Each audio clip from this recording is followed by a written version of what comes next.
दोस्तों, विप्रो लिमिटेड की बात करें तो कंपनी ने अपने बायबैक को कंप्लीट कर लिया है और बायबैक में जिनको जिनको शेयर ऑफर किए गए थे और जिनके शेयर इन्होंने लिए उनको बड़ा फ़ायदा हो गया है। 250 के आसपास का बायबैक और इस समय प्राइस 175 के आसपास है। पर शेयर 75 रुपीज़ का ज़बरदस्त फ़ायदा। तो किनको किनको ये मौका मिला, किस तरह से बायबैक कंप्लीट हो, उसको जानेंगे। इसके अलावा विप्रो लिमिटेड ने फिर से अपने एम्प्लॉयज़ को बोनस शेयर जारी किए ESOP स्कीम के तहत। तो लगातार विप्रो अपने एम्प्लॉयज़ को इसी तरह से बोनस शेयर जारी कर रहा है। हर महीने हम देख रहे हैं कि शेयर मिल रहे हैं ताकि एम्प्लॉय ईमानदारी से काम करे। दूसरी अगर हम इन्फोसिस लिमिटेड की बात करें तो यहाँ पे इन्फोसिस की तरफ से जो बयान निकल कर आया वो बहुत ही ज़बरदस्त है, उत्साहवर्धक है। उनका कहना है कि एआई जो है वो आईटी सेक्टर को ख़त्म नहीं कर सकता, बल्कि उसके बिजनेस को और बढ़ाएगा, उसके लिए इंजन का काम कर सकता है। वो पूरी अपडेट क्या है उसको जानेंगे। इसके अलावा जिनके पास फिजिकल शेयर है उनको लेकर भी इन्फोसिस ने यहाँ पे कुछ बड़ी जानकारी दी है, नोटिस के माध्यम से समझे उसको भी। लेकिन फ्रेंड्स, उससे पहले अगर आप पहली बार हमारे चैनल पे आए तो चैनल को सब्सक्राइब कर दीजिए, एक बेल आइकॉन दबा दीजिए ताकि जब भी नया वीडियो बने पहला नोटिफिकेशन आपको मिले। वीडियो पसंद आए तो लाइक से जरूर कीजिए। चलो फ्रेंड्स, वीडियो स्टार्ट करते हैं। मैं हूँ आपका दोस्त SB दवे और हमारे अपने चैनल ऑनलाइन कमाई में आपका बहुत बहुत स्वागत है। तो सबसे पहले विप्रो लिमिटेड के कारोबार की बात करें तो 175 पर क्लोजिंग थी, जहाँ पे 0.32% की तेज़ी देखने को मिली। तो यहाँ पे भले ही तेज़ी देखने को मिली हो, लेकिन इंट्राडे में एक फ्रेश लो भी बन गया है 172 का। आप देख सकते हो वहाँ से इसने बाउंस बैक तो दिया है, लेकिन आईटी सेक्टर बहुत दबाव में है और ये नया लो बन गया है। हाई जो है वो 273 का है, जिससे स्टॉक काफ़ी नीचे आ गया है।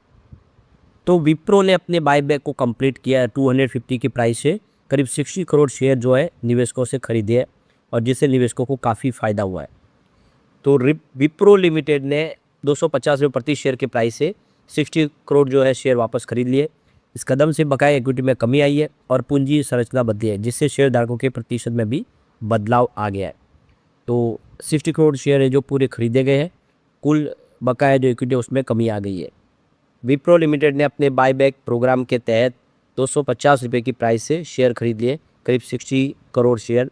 तो 5 जून 2026 जो इसकी बायबैक के लिए रिकॉर्ड डेट रखी गई थी। इस बायबैक से बकाया शेयरों की कुल संख्या कम हो जाती है, जिससे बचे हुए जो शेयर धारकों के लिए प्रति शेयर आय, अर्निंग पर शेयर बढ़ने की संभावना है। ये उन लोगों को कैपिटल वापस लौटाने का भी संकेत है जिन्होंने बायबैक में भाग लिया था। तो ये देखिए, बायबैक के बाद कंपनी की जारी सब्सक्राइब पूरी तरह से पेड इक्विटी कैपिटल अगर देखें तो देखो कि यहाँ पे करीब आप देखिए 1050 करोड़ 35,49,797 जो शेयर थे वो घट के अब यहाँ पे उसमें कमी आ गई है और ये 990 करोड़ 35,49,797 शेयरों की रह गई है। तो विप्रो ने पहले शेयरधारकों को अतिरिक्त पूंजी वापस करने के लिए जो तरीके के रूप में शेयर बायबैक का इरादा जताया था और इस बायबैक को पूरा होने में देखे तो एक अच्छी सी संभावना बनी और इससे निवेशकों को भी फायदा हुआ। तो इस बायबैक से बदला किया वो बड़ी बात है। शेयरधारिका में अब बदलाव हो गया है। प्रमोटर और प्रमोटर समूह की जो हिस्सेदारी है वो बढ़ चुकी है, तो 72.59% हो चुकी है, जो पहले 72.52% थी। यानी आप देखें तो यहाँ पे 7.7% की हिस्सेदारी बढ़ गई है। विशेष रूप से जो वित्तीय संस्थान NBFC, बैंकों और म्यूचुअल फंडों की हिस्सेदारी 5.63% से बढ़ के सीधा 27.41% हो गई है। तो इस बायबैक को पूरा किया, उसमें कोई भी प्रकार का कोई जोखिम नहीं है। निवेशकों के मुख्य वजह विप्रो का जो भविष्य आगे भी काफ़ी बेहतर है। आईटी कंपनी में देखें तो अक्सर जो है ऐसे ही बायबैक लाया जाता है, चाहे वो इन्फोसिस हो, TCS, इस पर ये हमेशा बायबैक लाते हैं और अपनी हिस्सेदारी बढ़ाते रहते हैं जैसे जैसे मौका मिलता है। इससे पहले इन्फोसिस ने भी पर शेयर 1800 के हिसाब से बायबैक लाया था। भले ही शेयर की प्राइस नीचे हो, लेकिन निवेशकों को फ़ायदा हुआ था। एक जो बड़ी अपडेट और निकल के आ रही है, विप्रो लिमिटेड ने यहाँ पे grant of restricted stock scheme के तहत अलॉटमेंट किया है शेयरों को। तो ये ESOP स्कीम के तहत नए शेयर जारी किए गए। तो कंपनी की तरफ से जो एक्सचेंज को जानकारी दी उसमें 2,75,108 इक्विटी शेयर जारी किए गए हैं ADS restricted stock unit under company employ stock option scheme के तहत। तो ये देख सकते हो कि ये जो स्कीम दी है, ग्रांट की है 24 जून 2026 को दी है, जिसमें करीब 2,75,108 इक्विटी शेयर उन एम्प्लॉयज़ को जारी किए गए जिन्होंने अपने टारगेट को अचीव किया, उनको जो काम दिया था उस काम को समय में पूरा किया, उनको बोनस के रूप में ये शेयर जारी किए गए। और इसी तरह से विप्रो लगातार अपने एम्प्लॉयज़ को बोनस शेयर दे रहा है। अब इन्फोसिस लिमिटेड की बात करें तो 1041 पर क्लोजिंग थी, 1.42% की गिरावट देखने को मिली। तो ये देख सकते हो कि शुरुआत तो पॉजिटिव हुई थी, 1056 की क्लोजिंग बुधवार की थी और बुधवार को 1066 पर शुरुआत हुई, हल्की सी तेजी के आगे बढ़ा, लेकिन उसके बाद गिरावट का सिलसिला शुरू हुआ, जिसकी वजह से ये देखो कि 1038 पर आ गया लो बना के। वैसे इसका 52 वीक का लो है वो 1026 का, उसी के आसपास स्टॉक इस समय ट्रेड कर रहा है अपने निचले लेवल पर, जबकि हाई 1725 का है और 1800 में बाईबैक दिया था। तो स्टॉक बहुत नीचे आ गया है, भारी नुकसान हो रहा है लोगों को, लेकिन फिर भी फ्यूचर देख के और कंपनी की जो इस समय जो कमेंट निकल कर आया है वो ये इशारा करे कि आने वाले समय इन्फोसिस बेहतर कर सकता है।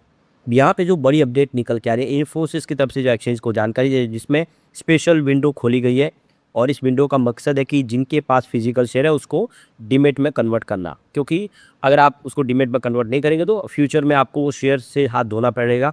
वो जो शेयर जो भी जितने आपके होंगे फिजिकल वो इन्वेस्टर और जो एजुकेशन प्रोटेक्शन फंड है उसको ट्रांसफ़र कर दिए जाएंगे।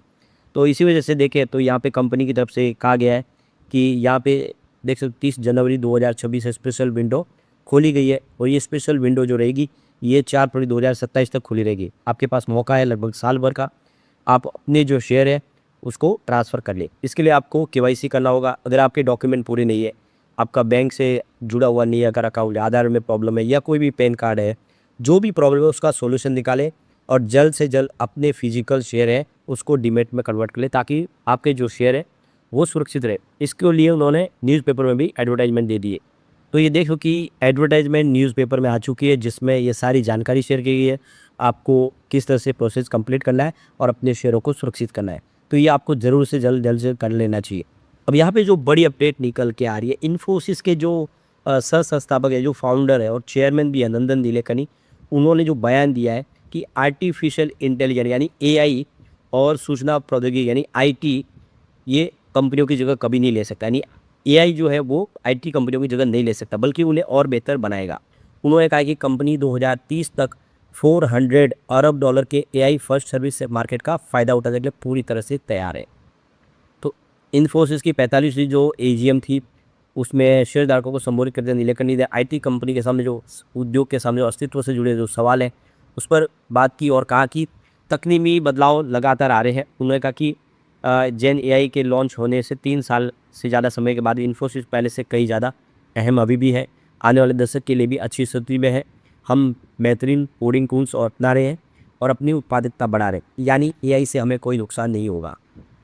नंदन नीलेकनी ने कहा है कि सॉफ्टवेयर डेवलपमेंट लाइफ साइकिल में अभी बहुत काम करना बाकी है।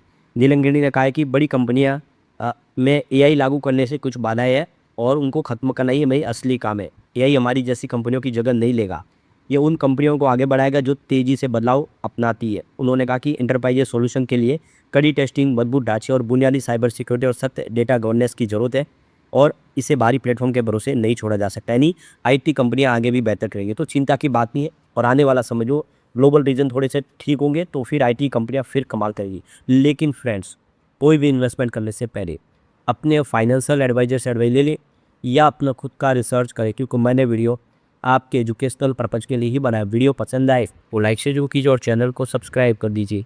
Thank you friends.